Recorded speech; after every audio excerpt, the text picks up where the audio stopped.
समस्त को प्रभु जीशुख्रीष्ट नाम मोर आंतरिक नमस्कार। प्रिय भाई एवं भौणी माने आज भिडियो आमे माने एक मिथ्या शिक्षा को अर्थात एक मिथ्या शिक्षा को आज आमे जवाब दबा। मु का विषय कहू अच्छी आपण माने ऑलरेडी जानी सारी थंबनेल रो एटार गोटे विषय मु कही रखु अच्छी आपण मानकु जे এই ভিডিও মু পুଣି ଥରେ କାହିଁକି ମୁଁ ଆଣିଲି। ଭିଡ଼ିଓ ତିଆରି କରିବାରେ ସେମିତି କିଛି ଖାସ୍ କାରଣ ନଥିଲା, କିନ୍ତୁ ଯେତେବେଳେ ଆମମାନଙ୍କର ବିଶ୍ୱାସ ଉପରେ ଆଞ୍ଚ ଆସେ, ଯେତେବେଳେ ଏମିତି ପରିସ୍ଥିତି ଆସେ ଯେ ବିଶ୍ୱାସୀମାନେ କ'ଣ କରିବେ, ବିଶ୍ୱାସକୁ ପରିତ୍ୟାଗ କରିକି ସେମାନେ ପୁଣି ସେମାନଙ୍କର ପୂର୍ବ ଅବସ୍ଥାକୁ ଫେରିଯିବେ। ଯେତେବେଳେ ଏମିତି କୌଣସି ସିଚୁଏସନ୍ ଆସେ ସେତେବେଳେ ଆମେମାନେ ପୁଣି ଥରେ ବାଧ୍ୟ ହେଉ ଏଇଭଳି ଭିଡ଼ିଓ ସବୁ ତିଆରି କରିବା ନିମନ୍ତେ। ତେବେ ଆଜିର ଭିଡ଼ିଓରେ ଆମେମାନେ ଦେଖିବା ତପୀ ମିଶ୍ର ଏବଂ ଲବ ହାଁସଦା ଦୁଇ ଜଣଙ୍କୁ ନେଇକି ମୁଁ ଆଲୋଚନା କରିବି।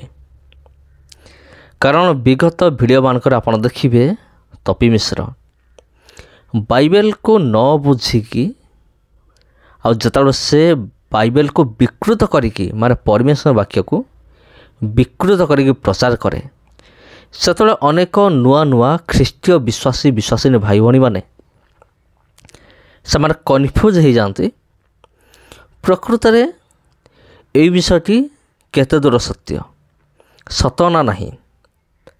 प्रकृत रे तपी मिश्र जहाँ कहूँ ता सत ना सत नुहे, ए समस्त विषय को लेकिन से कन्फ्यूज हो जाती। आम सेमिति एक कन्फ्यूज विषय को आम आलोचना करवा एवं ताको आम माने ठीक करवा। जदि आपण मनरे सेमती किसी कन्फ्यूजन अच्छी ए विषय को लेकिन तेबे से संदेह आपण मानकर दूर हो आज भिडियो रे। तेबे मु क्यों विषय में आलोचना करी प्रभु जीशुख्रीष्टर अस्तित्व को लेकिन केवल तपी मिश्र नुहे, तपी मिश्र परी एभली अनेक अछंती शिक्षक माने जो माने कि ख्रीष्टियानिटी को बदनाम करिया निमंते और निज धर्म को उच्चर रखिया निमंते और समार कहंती जे जीशु बोली किए ए दुनिया रे ही नथिले, माने जीशु नामर व्यक्ति ए दुनिया रे नथिले। ए समस्त विषय काल्पनिक बोली से माने दाबी करते। किंतु प्रिय बंधुगण तपी मिश्र वीडियो आपन देखिए तार गोटे वीडियो को लेकिन मुझे वीडियो मु तैयारी करिछि आ से कहूँ कौन ना प्रभु जीशुख्रीष्ट बोली ए दुनिया रे केही नथिले, एमती कौन सी व्यक्ति नथिले। तबे प्रिय बंधुगण से वीडियो को लेकिन आमे माने आलोचना करिबा से वीडियो विषय रे। जदि आमे माने लव हांसदा विषय देखिबा आपण माने ए थंबनेल को टिके देखंतु। एटा होची लव हांसदा से तैयारी करथा वीडियो ओटे ता चैनल रे। लव हांसदा आपण माने जानिथिबे जे कि विभिन्न देश विदेश को जाइकी से कौन करती वीडियो से तैयारी करती। से देशर चालीचलन कल्चर संस्कृति ताकू नहीं वीडियो तैयारी करते। प्राय 40टा देश से बुली सारे आई लव हांसदा से जाइए इस्राएल देश को जाकि सेठी मध्य वीडियो बनइले एवं लव हांसदा जो स्थान ठिया होते वीडियो करुले आईटा थिला एक जर्दन नदीर साइड बा जर्दन नदीर एक अंश थिला। लव हांसदा कहते से पूरा प्रूफ कर प्रमाण करुँचे जे यही स्थान रे प्रभु जीशुख्रीष्टर जन्म होता आईठी बाप्तिस्म होता जोटा कि जर्दन नदी विषय कह जाउछि। तबे जर्दन नदी विषय मु भी पूर्वर मो वीडियो मु तैयारी कर सारी आपड़ जाकि मो चैनल रे आपड़ देखिपारे जर्दन नदी विषय। तबे प्रिय बंधुगण ଖ୍ରୀଷ୍ଟରେ ପ୍ରିୟ ଭାଇ ଏବଂ ଭଉଣୀମାନେ, ପ୍ରଭୁ ଯୀଶୁଖ୍ରୀଷ୍ଟ ଏ ଜଗତରେ ଥିଲେ। ତାକୁ କିଏ ପ୍ରମାଣ ଦେଉଛନ୍ତି? ତାଙ୍କ ନିଜର ଲୋକ ଲବହାସ୍ତା ନିଜେ ପ୍ରମାଣ ଦେଉଛନ୍ତି ଯେ ପ୍ରଭୁ ଯୀଶୁଖ୍ରୀଷ୍ଟ ଏ ଦୁନିଆରେ ଥିଲେ, ଏ ଜଗତରେ ସେ ଜନ୍ମ ନେଇଥିଲେ, ଏଇ ଜର୍ଦ୍ଦନ ନଦୀରେ ସେ ବାପ୍ତିସ୍ମ ଗ୍ରହଣ କରିଥିଲେ। ତେବେ ଏଇଟା ହେଉଛି ପ୍ରଥମ ପଏଣ୍ଟ। ଆଉ ବର୍ତ୍ତମାନ ସନ୍ଦେହ ପୁରା ଦୂର ହୋଇଗଲା ଯେ ପ୍ରଭୁ ଯୀଶୁଖ୍ରୀଷ୍ଟ ଏ ଜଗତରେ ଜନ୍ମ ନେଇଥିଲେ। ବର୍ତ୍ତମାନ ଆମେମାନେ ଆଉ ଗୋଟେ ବିଷୟକୁ ପର୍ଦ୍ଦାଫାସ କରିବା ଯେ ତପି ମିଶ୍ର ନିଜକୁ ନିଜେ ଏକ୍ସପୋଜ କରୁଛି ଯେ ସେ ହେଉଛି କେତେ ବଡ଼ ମିଥ୍ୟାବାଦୀ ବୋଲି। ଆମେ କିଏ କହିନୁ, ସେ ନିଜକୁ ନିଜେ ଏକ୍ସପୋଜ କରୁଛି ଯେ ଦେଖ ମୁଁ କେତେ ବଡ଼ ମିଥ୍ୟାବାଦୀ। ମୁଁ କାହିଁକି ଏ କଥା ମୁଁ କହିଲି?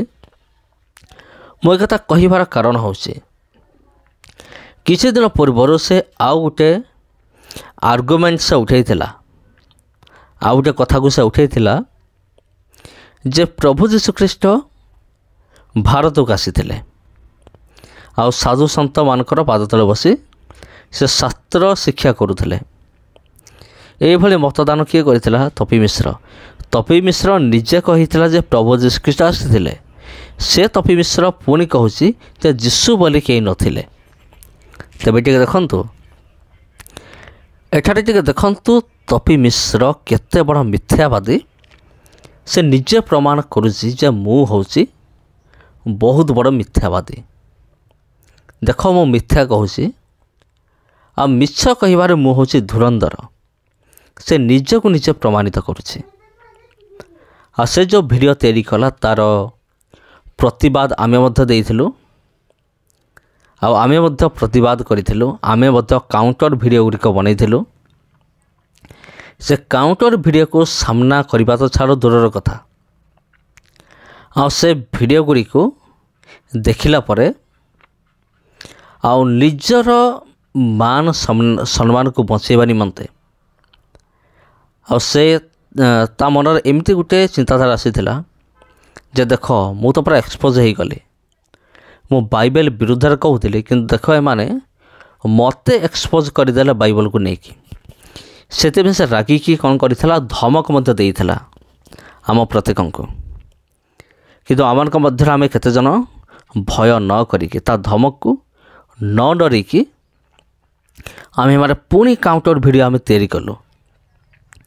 ଆଉ ମୁଁ ମୋତେ କହିଥିଲି ତପି ମିଶ୍ର 10,000 ବି ଭିଡ଼ିଓ ବନାଉନା କାହିଁକି ଯୀଶୁଙ୍କ ବିରୁଦ୍ଧରେ କି ବାଇବେଲ ବିରୁଦ୍ଧରେ, ଆମେ 10,000 ଥର ତା'ର ପ୍ରତିବାଦ କରିବୁ, ତା'ର ଜବାବ ଆମେମାନେ ନିଶ୍ଚୟ ଦେବୁ। ତେବେ ପ୍ରିୟ ବନ୍ଧୁଗଣ, ସମସ୍ତଙ୍କୁ ପ୍ରଭୁ ଯୀଶୁଖ୍ରୀଷ୍ଟଙ୍କ ନାମରେ ମୋର ଆନ୍ତରିକ ନମସ୍କାର। ଯଦି ଏ ଭିଡ଼ିଓ ଆପଣଙ୍କୁ ଭଲ ଲାଗିଥାଏ ଭିଡ଼ିଓକୁ ନିଶ୍ଚିତ ଭାବରେ ସେୟାର କରନ୍ତୁ। ଧନ୍ୟବାଦ।